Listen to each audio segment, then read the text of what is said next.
Die grootste myth in die aanlyn wêreld is dat hulle sê vir jou dat jy moet 'n groot follower hê.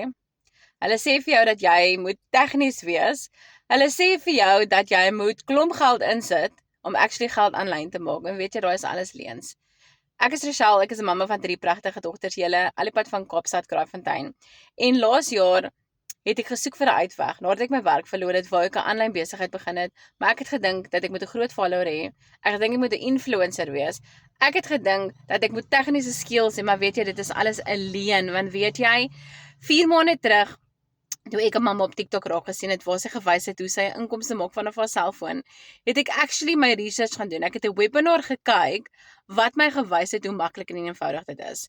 Dit is 'n stap-vir-stap plan wat jou presies wys hoe om dit te doen. Jy hoef nie 'n groot follower te hê nie. Jy bring net hoop. Jy hoef nie tegnies te wees nie, en ek het niks van die aanlyn spasie af geweet nie.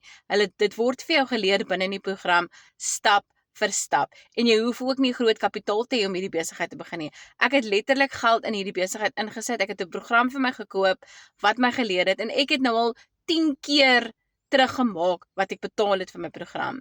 So as jy daai mamma is wat moeg is van sukkel, jy is daai mamma wat 'n tweede salaris soek, jy soek 'n tweede inkomste want jou salaris hou net nie. Jy kan nie kop bo water hou nie, jy is moeg van hand tot mond lewe. Skryf vir my gratis in die comment section en ek deel met die grootste liefde al daai inligting. Stuur ook vir my 'n WhatsApp nommer is bo my profile of geef my 'n likeie, nog beter. Mooi dag.